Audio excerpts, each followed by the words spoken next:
옆 사람 반갑게 한번 인사하십시다. 잘 오셨습니다. 사랑합니다. 가정에서 예배하시는 분들도 사랑합니다. 오늘 계시록 17장입니다. 17장은 음녀의 멸망 이야기입니다. 음녀를 이 세상을 비유해서 음녀라고 얘기하고 있습니다. 참 기가 막힌 비유라고 생각합니다. 이 세상을 음녀라고 비유하는 것은 이 세상이 많은 사람을 유혹해서 음행에 빠지게 하기 때문에 그렇습니다. 하나님은 이 환상을 통해서 이 세상의 실체를 알게 하십니다. 그리고 음녀의 비참한 죽음을 통해서 이 세상이 이렇게 될 거라는 것을 우리에게 분명히 보여주고 있습니다. 여러분, 세상이 지구가 내일 멸망한다면 우리는 무엇을 해야 할까? 오늘 17장, 18장이 바로 그 이야기입니다. 오늘 말씀을 통해서 여러분 큰 깨달음이 있으시기를 바랍니다. 은혜가 있으시기를 축원합니다. 1절을 보겠습니다. 또 7 대접을 가진 7 천사 중 하나가 와서 내게 말하여 이르되 이리로 오라. 많은 물 위에 앉은 큰 음녀가 받을 심판을 내게 보이리라. 물은 온 세상 백성을 상징합니다. 바다는 보통 열방, 세상, 백성을 상징합니다. 음녀는 5절에 보면 큰 바벨론이라고 표현하고 18절에 큰 성이라고 표현하기도 합니다. 바벨론은요, 하나님을 대적하는 세상의 대표 상징입니다. 바벨론이 이스라엘을 멸망시켰잖아요. 성전을 파괴하고 하나님을 대적했잖아요. 로마, 애국, 바벨론 다 같은 의미입니다. 하나님을 대적하는 나라의 대표, 총칭하는 말이 바벨론. 음녀를 바벨론이라고 표현하고 있습니다. 하나님을 대적하는 세상을 상징하는 거죠. 큰 성이라고 표현하는 이유는 보통 이 사악한 음녀가 대도시 중심, 그 찬란한 대도시 중심으로 사역하기 때문에 큰 성이라고 또 그렇게 말하기도 하는 겁니다. 음녀가 물 위에 앉았다. 음녀가 세상 사람들 위에 앉아서 지배하고 있다는 것을 보여주는 겁니다. 2절 보겠습니다. 땅의 임금들도 그와 더불어 음행하였고 땅에 사는 자들도 그 음행의 포도주에 취하였다. 이 세상 임금들은 지배하는 세력들이죠. 또 땅에 사는 자들은 모든 백성들. 그러니까 위에서부터나 아래까지 음녀의 유혹에 전부 우상숭배, 음행, 온갖 제약된 삶에 푹 빠져서 살고 있다. 이렇게 얘기합니다. 3절을 보겠습니다. 내가 보니 여자가 붉은빛 짐승을 탔는데 그 짐승의 몸에 하나님을 모독하는 이름들이 가득하고 7 머리와 10뿔이 있으며 짐승은 13장에 나오는 바다에서 올라온 짐승, 세상 권력을 잡은 적그리스도를 상징합니다. 적이라는 말은 하나님을 대적한다는 뜻이거든요. 하나님을 반대한다.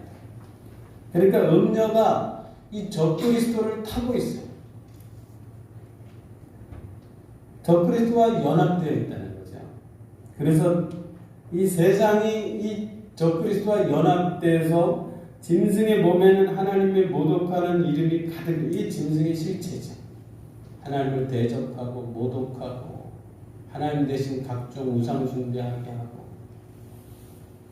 머리는 통치자, 뿔은 권세, 7은 완전수, 10은 만수. 여러분 많이 해보셔서 이제 기억하실 터인데, 그러니까 이 음녀가 7 머리와 10뿔이 있다는 것은 세상에 많은 왕들, 통치자들 그 다 음녀에 속해 짐승이 갖고 있고 짐승을 따르고 있다라는 그런 상징 표현이죠. 4절 그 여자는 자주빛과 붉은빛 옷을 입고 금, 보석, 진주로 꾸미고 손에 금잔을 가졌는데 가증한 물건과 그 음행의 더러운 것들이 가득하다. 야, 기가 막힌 상징을 통해서 하나님이 이 세상의 실체를 지금 보여주시고 있는 건데요. 자주빛 붉은빛 옷은 왕 귀족들의 옷입니다. 부유한 사람, 화려하다는 뜻이죠. 그 몸 보석으로 치장했다는 건 화려하고 사치스럽다는 거예요. 음녀의 겉모습, 이 세상의 겉모습은 화려하고 사치스럽습니다. 대도시의 모습들 상상하면 이해가 가십니다. 근데 속은 가증한 물건과 음행에 더러운 것이 가득하다. 이게 세상의 겉모습이라고 하나님에게 말씀해 주십니다. 세상의 겉모습은 화려하고 희망찬란하지만 그 속은 사가. 외국인들이 한국에 와서 뭐 맛집도 다니고 여행 다니는 그런 TV 프로를 본 적이 있는데요. 그 외국인들이 한결같이 한국이 되게 좋은가 봐요. 진짜 살기 편한 것이요. 우리나라는 24시간 먹을 수 있잖아요. 또 배달의 민족 해갖고 배달도 얼마나 잘 되는지. 그리고 돈만 있으면 뭐 할 수 있는 게 너무 편리한 게 많잖아요. 저는 요즘 사우나 같은데 이렇게 온탕에 누워있으면 내가 로마 황제보다 더 화려하다 이런 생각이 든 적이 있어요. 얼마나 사우나를 편리하게 잘 해놨는지. 야, 참 우리나라가 참 지금 잘 살고 있는 것 같아요. 물질적으로. 근데 그 속 이면을 보면요, 사악해요. 음란해요. 가끔 신문 이런 얘기는 정말 단에서 웬만하면 안 하려고 하는데, 가끔 막 중학생들이 막 임신하고 막 버리고 막 끔찍해요. 엠번방 막 이런 얘기 들으면 야, 이건 너무 사악하다. 5절, 6절 보면요, 내가 보면 이 여자가 성도들의 피와 예수 증인들의 피에 취한지라. 내가 그 여자를 보고 놀랍게 여기고 크게 놀라. 요한이 음녀의 끔찍한 행위를 보고 크게 놀랐다. 성도들을 너무 많이 죽여갖고 그 피에 취할 정도로. 이 세상이 지금 오고 오는 세대에 여접지 하나님의 백성을 죽인 사람은 수억 명이죠. 우리 해미 옛날에 100년 전만 해도 저 해미가 순교지 여러분 잘 알잖아요. 그 내과가 피바다가 됐다. 수천 명을 막 너무 잔인하게 죽였어요. 그러니까 이 표현이 예수 증인들의 피에 취했다고. 자, 어떻게 이렇게 기가 막히게 표현했을까? 7절, 천사가 이르되 왜 놀랍게 여기느냐? 내가 여자와 그가 탄 7머리와 10뿔 가진 짐승의 비밀을 내. 놀라지 마라. 놀랄 게 없는 거죠. 왜? 짐승과 연합돼서 하는 짓이거든요. 세상을 장악한 이 사단의 그 부와 첫째 부와 저그리스도가 연합돼서 지금 이 세상을 이렇게 끌고 가는 거죠. 그러니까 놀랄 일도 아니라는 거예요. 이 세상은 이렇게 끔찍한 일들이 벌어지는 이유가 바로 사단 때문에 그렇다는 거죠. 8절, 내가 본 짐승은 전에 있었다가 지금은 없으나 장차 무적행으로 올라와 멸망으로 돌아갈 자니. 짐승의 실체가 무적행, 저 깊은 어둠에서 나와, 지옥에서 나와서 결국은 멸망할 존재라는 거죠. 짐승의 실체가 그렇다. 9절, 지혜 있는 뜻이 여기서 지혜가 필요한 거죠. 우리는 분별력이 필요합니다. 그 7머리는 여자가 앉은 7산이요. 10절, 7왕이다. 5은 망하였고 하나는 있고 하나는 아직 이르지 아니하였으나 이르면 반드시 잠시 동안 머무리라. 11절 같이 합니다. 짐승은 8째 왕이니 7 중에 속한 자라. 그가 멸망으로 들어가리라. 머리는 왕 통치자예요. 아까 비슷한 얘기입니다. 산은 권세를 빼요. 7을 만져주니까 짐승이 강력한 통치권과 권세를 가지고 있다는 걸 상징으로 표현하는 거예요. 그러나 잠시라는 거죠. 강력한 권세를 가지고 세상을 장악해서 성도들을 핍박하고 유혹하지만 잠시 동안 그럴 거예요. 8째 왕은 주님 재림 때 통치하다 멸망으로 들어갈 자를 8째 왕이라고 그렇게 표현합니다. 12절 다 같은 얘기니까 큰 줄거리로만 보겠습니다. 내가 본 열불은 열왕이니 아직 나라를 얻지 못하였으나 다만 짐승과 더불어 임금처럼 한동안 권세를, 이 열왕도 잠시 동안 권세를 받을 거라고. 13절 그들이 한 뜻을 가지고 자기의 능력과 권세를 짐승에게 주더라. 그러니까 세상의 통치자들이, 세상 나라의 권세자들이 짐승에게 지금 짐승을 따르고 있고 그 권세를 짐승에게 줘서 짐승이 마음껏 이 세상을 악한 쪽으로 끌고 가는, 그 얘기를 지금 해주고 있는. 그리고 결국은 예수님과 싸움을, 14절 그들이 어린 양과 더불어 싸우려니와 어린 양은 만주해 주시어 만왕의 왕이시고 그들을 이기실 것, 그와 함께 있는 자들도 곧 부르심을 받고 택하심을 받은 진실한 자들도 이기리라. 세상 모든 왕들이, 이 세상 나라가 짐승의 부하가 돼서 결국은 예수님과 전쟁을 벌이는데 주님이 반드시 이길 것이죠. 그러나 그 진실한 자도, 주님 따르는 자도 이길 것이라고 얘기해주고 있는 것입니다. 마지막 부분인데요. 16절 내가 본반 이 열불과 짐승은 음녀를 위하여, 희한하게 이제 이 악은 서로 파괴하잖아요. 음녀를 위하여 망하게 하고 벌거벗게 하고 그의 살을 먹고 불로 아주 살을, 이 세상이 이렇게 비참하게 최후를 받을 거라고.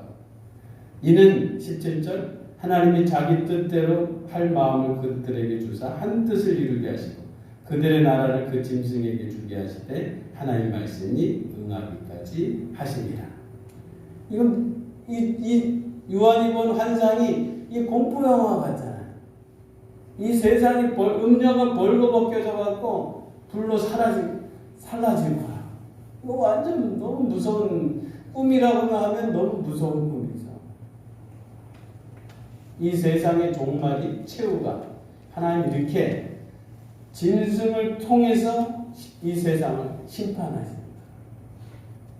그러니까 짐승이 잠깐 하나님의 심판도 서로 죽이게끔 만든 그런 얘기를 지금 결국은 하나님의 말씀대로 이루어질 것이다. 이게 17장이죠. 하나님이 음녀를 보여주시는 이유가 뭘까요? 이제 우리 그걸 알아야죠. 그게 주요 핵심이죠. 하나님 17장을 통해서 이 요한에게 음녀의 끔찍한 환상, 생각하기도 싫은, 때로는 좀 잔인하고 무서운 이 환상을 좀 혐오스럽기도 하는 이런 환상을 보여주시는 이유가 뭘까요? 그게 중요한 거죠. 강단에서 좋은 얘기만 하고 아름다운 얘기만 하면 좋은데 그렇지가 않아요. 왜냐하면 이 세상의 실체를 알아야 되니까. 하나님은 이 세상의 실체를 지금 알려주시는 거예요. 세상에 이런 거다.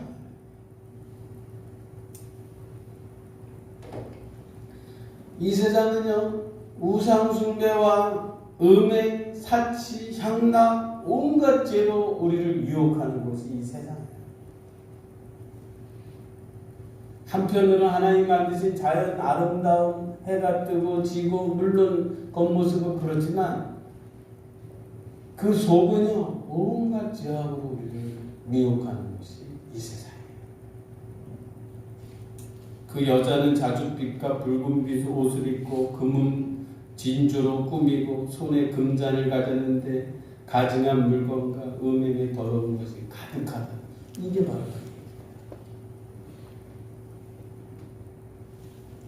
그리고 또 하나는 이 세상은 하나님의 백성들을 죽이는 곳이에요. 핍박하는 곳이에요. 정말 믿음 지키고 살려고 하는 온갖 핍박이 들어. 지금 우리나라야 뭐 예수 믿는다고 경찰에 가두지는 않지만 중동까지 가도 기독교로 개종하면 죽여요.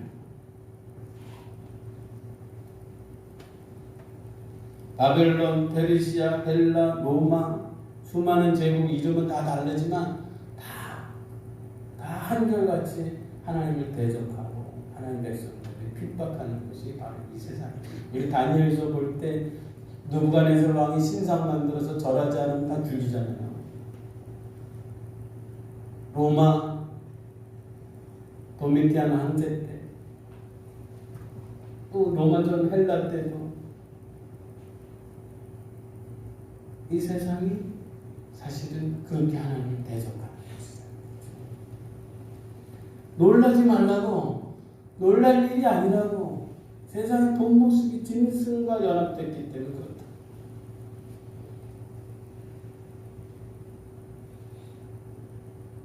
이걸 잘 놀라고만 있는 게 아니라 깨달으라는 거죠.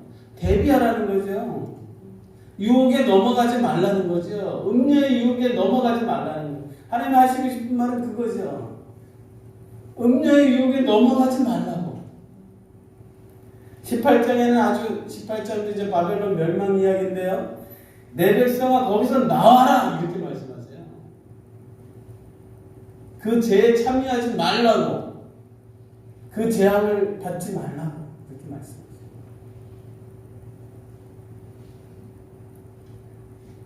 이 세상 풍조, 이 사악한 문화들 거기 치에서 푹 빠져서 살지 말라는 거예요.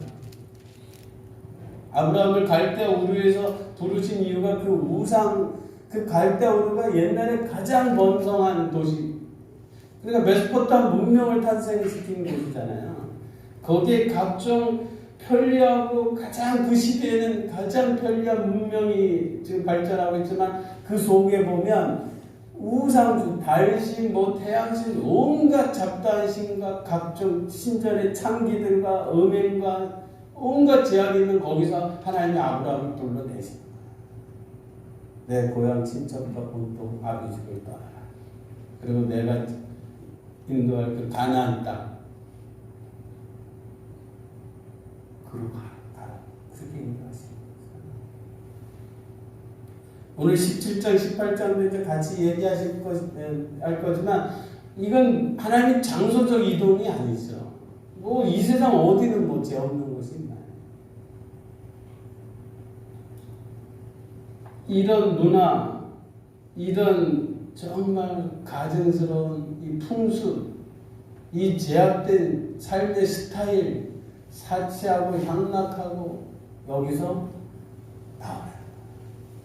그런 삶의 스타일에서 나와서 하나님의 백성들답게 근면하고 검소하고 거룩하고 경건하고 그렇게 살라는 게 하나님의 뜻이죠. 그래서 이 세상의 실체를 보여주십니다. 할렐루야. 두 번째 17장에서 하나님의 이 음녀 정말 말하기도 쉽지 않은 이걸 보여주는 이유는 음녀가 비참한 최후 이 무서울 정도로 보여주시는 것은 이 세상이 이렇게 멸망할 거니까 정신 차리라는 거예요. 이 세상이 이렇게 끝날 거라고.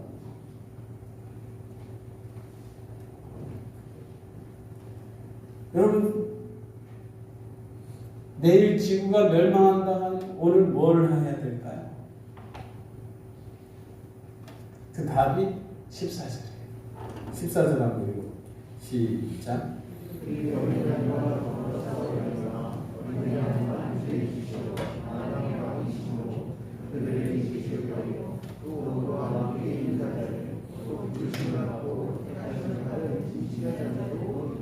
아멘.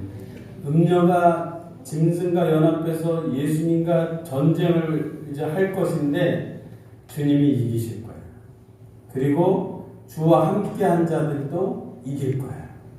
그러니까 우리가 해야 할 일은 주님과 함께하는 일이에요.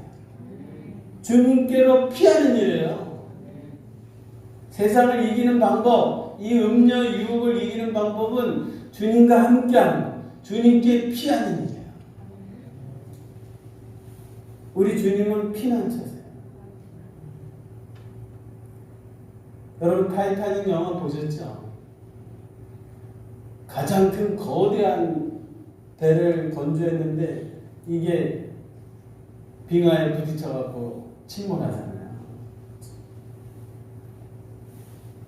그 배가 침몰하는 배에 타고 있다면 뭘 해야 될까요? 구조선을 타야죠.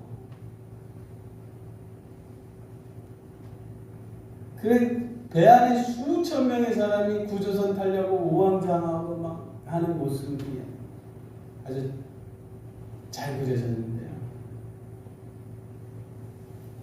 내일 지구가 멸망한다면 우리는 예수님께 피하는 거예요. 스피노자는 사람이 내일 지구가 멸망한다면 나는 한 그루의 사과나무를 심다. 그 말이 생각이 나네요. 멸망할 지구에 한 그루의 사과나무 심는 게 이게 명언이라고 하는데 뭐 미래가 불확실하더라도 이 현실에 근면하게 성실하게 준비하며 살자 이런 뜻으로 해석해서 뭐 그렇다는 명언이지만 정말 지구가 멸망하는 그 지구에 살고 있는 사람은 멸망할 땅에 사과나무 심는 게 무슨 필요가 있겠어요. 그 지구를 빨리 떠나야죠. 구조선을 타세요. 멸망할 땅에 사과나무 암만 심어나가요. 뭔 소리입니까? 이건 각도가 다른 측면에서 얘기를 하는 거예요. 스피노자 말이 틀렸다는 게 아니라.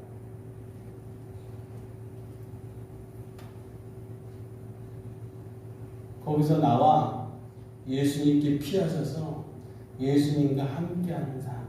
그게 우리가 해야 할 일입니다. 어떻게 예수님과 함께할 수 있나요? 어떻게 예수님께 피할 수 있나요? 매일 말씀입니다.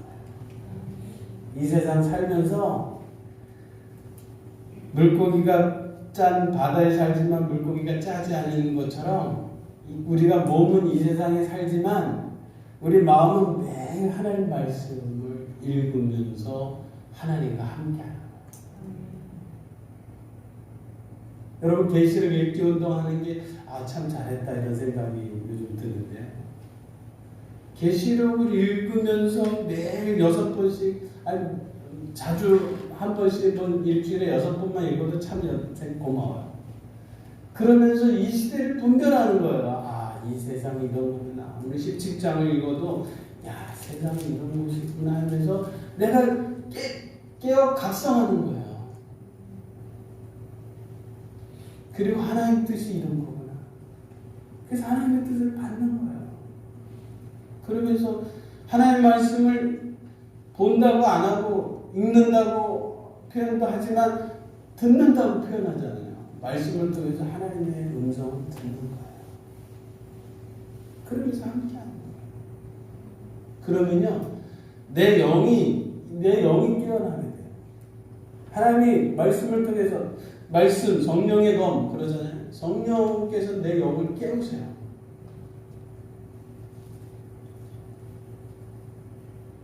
그러다 보면 여러분 이 말씀이 여러분을 든든하게 세우실 거예요. 할렐루야.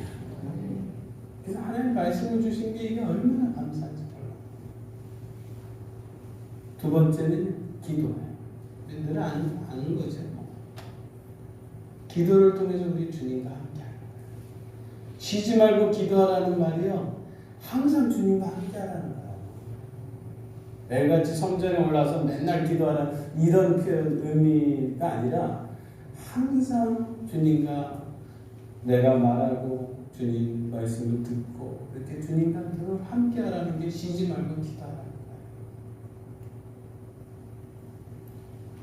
신학교 4학년 때 기숙사 이제 생활을 했는데 이제 고등학교 갓 졸업한 1학년짜리 신입생이 들어왔는데 이 친구가 툭 하면 아버지 이래요.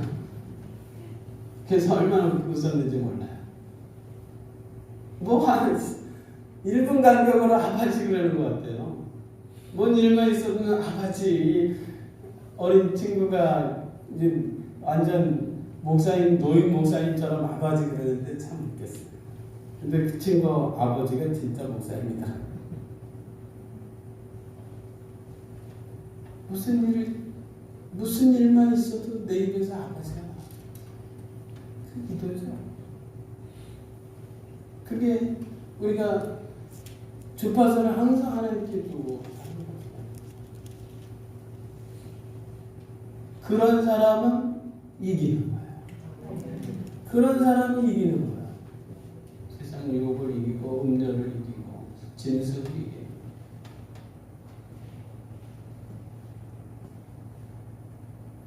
어떤 분들은 기도 5분 하면 할 게 없다고 그러는 분이 있는데요. 기도하는 방법을 가르쳐 드릴게요. 그저 하나님 앞에 앉는 거예요. 말을 많이 하는 게 아니라. 말도 내가 하는 말이 내 귀에 들려서 내 영을 깨우고 이래서 내 목소리가 나서 내 귀에 들리는 게 참 유익해요. 그냥 하나님 앞에 청부덕 앉으셔서 세상 것 내려놓고 하나님을 생각하는 거예요. 교회를 생각하는 거예요. 그러면 하나님이 기도할 여러 가지 것들을 생각나게 하셔요. 그걸 진심으로 아뢰는 거예요. 그렇게 하나님 주신 생각대로 그렇게 기도하다 보면요. 그게 5분이 아니라 금방 시간이 가요. 저도 새벽에 앉아서 이렇게 털부터 앉아서 하나님 묵상하면서 하나님 뜻을 생각하고 하다 보면 어떤 때 교우들 얼굴도 떠오르고 그 사람 위해서 기도해주고 어떤 하늘들 떠오르고 기도해주고 그렇게 하는 거예요.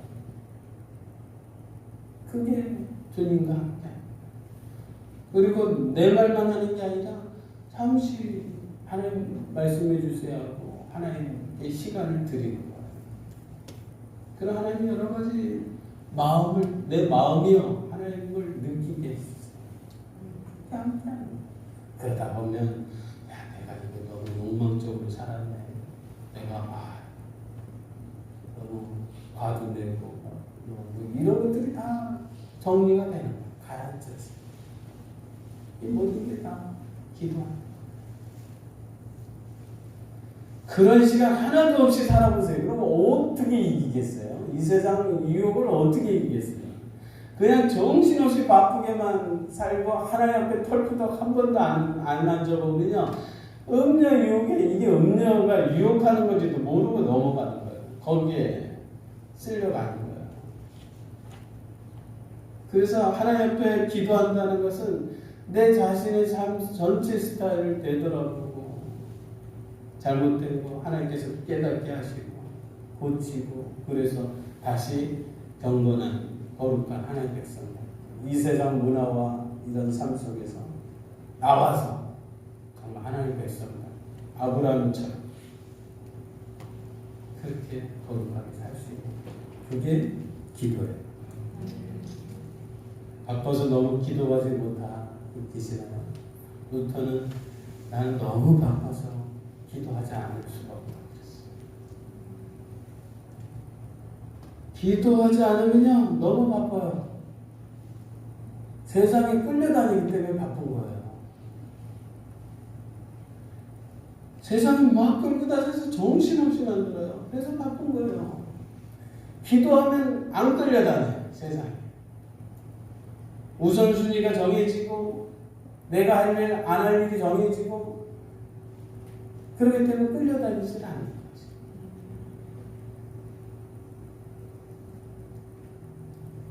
여러분 기도하는 시간을 내시기를 주의 이름으로 부탁합니다.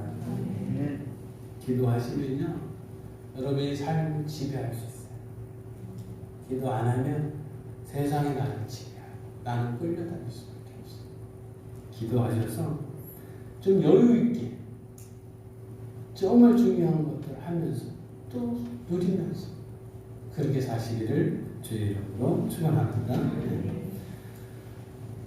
진심으로 주님을 따르는 자가 이긴다 이렇게 표현하고 있잖아요. 그와 함께 있는 자들 곧 부르심을 받고 택하심을 받은 진실한 자들도 이기리로다. 예수님은 당연히 이기는 거고 또 우리 누가 이기느냐? 주님과 함께 주님께 피하는 사람들이 이기고 그러니까 주님과 함께 한다면 말씀 읽고 기도하는 사람들이 이길 거고 또 마지막으로 진실한 자가 이긴다. 영어 성경에 보면 follow 주님 따르는 사람이 이긴다 이렇게 얘기하고 있어요. 예수님의 부르심을 받은 자가 이긴다는 것은 하나님의 백성으로 부르심을 받은 사람은 당연히 이긴다는 거고, 택하신 자들이 택하심을 받는 자가 이긴다는 것은 예수님이 택하심 받은 자라면 질 수가 없다는 거예요. 이건 이기는 싸움이라는 얘기예요. 예수님께 속한 사람들, 예수님께 진심으로 따르는 사람들, 이 짐승이 아무리 험악하고 잔인하고 정말 무서울 정도로 핍박을 해도 그거 이긴다. 두려워하지 말라. 여러분, 이 마음이 진심으로 주를 따를 마음만 있다면 우리는 이 세상을 이길 수 있습니다. 두려워하지 마시기를 주의 이름으로 축원합니다. 놀라지도 마시기를 바라요. 하나님 우리와 함께 하시고 만왕의 왕이신 예수님이 우리의 주인이고 심판 주시기 때문에 우리는 진심으로 주와 함께 하고자 하면 이기는 싸움을 한다는 거예요. 그래서 우리 전쟁은 이기는 전쟁을 한다는 게 얼마나 감사한 일인지 몰라요. 진심으로 주님을 따르시기를 주의 이름으로 축원합니다. 마지막으로 이 말씀 하나만, 보현 말씀인데요.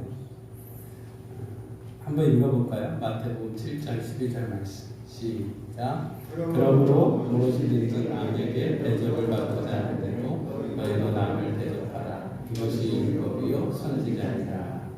이 말씀을요, 황금 같은 법칙, 황금률이라 그래요. 왜 이 말씀이 황금률인가? 그러므로라는 말에 있어요.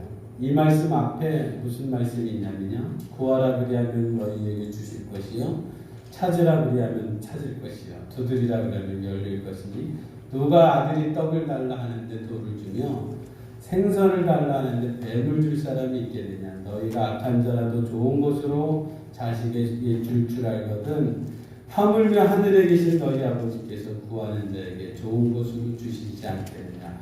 그러므로 남에게 대접받고자 하는 대로 남을 대접하라. 이렇게 이어지는 말씀이거든요. 하나님은 우리에게 좋은 것으로 주시는 분이라는 거예요. 그러니까 걱정하지 말고 남을 대접하라 이러는 거예요. 내가 너희에게 좋은 것으로 줄 테니까 남을 먼저 대접해라. 그렇게 말씀하시는 거예요. 다른 사람에게 좋은 것을 주라. 다른 사람에게 좋은 것을 받고 싶으냐? 그럼 너가 먼저 좋은 것을 줘라. 그럼 다른 사람도 우리에게 좋은 것을 줄 것이다. 이런 말이 또 뉘앙스가 포함되어 있어요. 내가 다른 사람한테 아무리 좋은 거 줘도 안 주대요. 그럼 하나님이 주실 거다. 이 말씀을 행복에 대비해서 말해볼까요? 내가 행복하고 싶으면 다른 사람에게 먼저 행복하게 해줘라. 사랑에 대비해서 내가 사랑을 받고 싶은 만큼 다른 사람에게 먼저 사랑을 받고, 그럼 다른 사람이 나를 행복하게 할 것이고 다른 사람은 그럼 나를 사랑할 것이고. 그건 다 안 오대요. 하나님이 채워줍니다. 저는 이걸 경험한 적이 많아요. 내가 정말 손해를 더 본 적이 많아요. 근데 하나님 더 큰 거를 갚아주셨어요. 이게 황금률이에요. 여러분, 내일 모레가 구정인데요. 여러분, 가족들이 모이잖아요. 가정이 정말 소중한 곳이에요. 가정이 지켜져야 돼요. 여기가 행복한 곳이 돼야 돼요. 이 가정이 행복해야 돼요. 가정이 정말 중요한 곳이에요. 그러려면 내가 먼저 내 가족들을 행복하게 해주셔야 돼요. 내가 먼저 사랑을 해주셔야 돼요. 황금일이에요.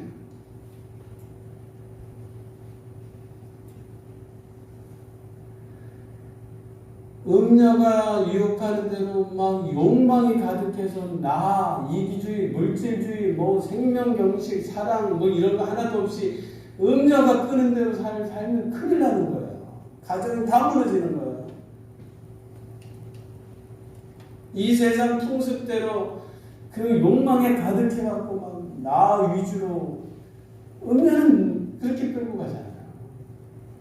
그러면 가정은 다 무너집니다. 그거 내려놓으시는 거예요. 이 세상의 음녀가 추구하는 그 사악한 행위들, 우상숭배, 우상숭배가 제일 큰 우상이 마음은 또 자기잖아요. 그런 거 내려놓으시고 하나님 바라보시고 경건하게 거룩하게 산다는 그 의미가 사랑을 귀하게 여기고 가족을 소중히 하고 돈보다 내 가족이 더 귀하다는 것을 깊이 인식하면서 그렇게 내가 먼저 베풀고 사랑하고 행복하게 해주고 가정을 지키고 교회를 지키고 이 사회를 지키는 게 바로 이 음녀 같은 이 세상을 사는 그리스도인이 해야 할 일이에요. 할렐루야. 오늘 이 마지막 시대 이 세상의 모습을 잘 분별하시고 그래서 하나님 백성답게 행복한 가정도 만드시고 내 가정을 지키시고 자녀들을 지키시고 좀 하나님 기뻐하시는 또 거룩한 하나님을 잘 경외하는 그런 삶을 사시기를 주의 이름으로 축원합니다. 기도하겠습니다. 우리 가정을 위해서 한번 기도하십시다. 하나님 구정인데 우리 가정을 지켜주옵소서. 우리 자녀들을 지켜주시고 내 가정이 정말 하나님이 기뻐하는 거룩한 가정, 행복한 가정. 이 세상에 정말 우리가 놓여 있지만 우리 가정만큼은 예수님 피난 구처에 피하는 그런 구원의 방주로서의 그런 가정이 되게 하소서. 우리 제3차가 기도하겠습니다. 주여, 주여, 주여. 하나님 아버지 은혜와 사랑을 감사합니다. 오늘 계시록 17장을 통해서 이 세상의 실체에 대해서 하나님 가르쳐 주시고 깨닫게 하시니 감사합니다. 또 이 세상의 마지막 이 세상은 멸망하는 그런 곳이라는 것을 인식하게 하시니 감사합니다. 하나님 깨어서 정말 주님께 피하고 주님과 함께하며 매일 말씀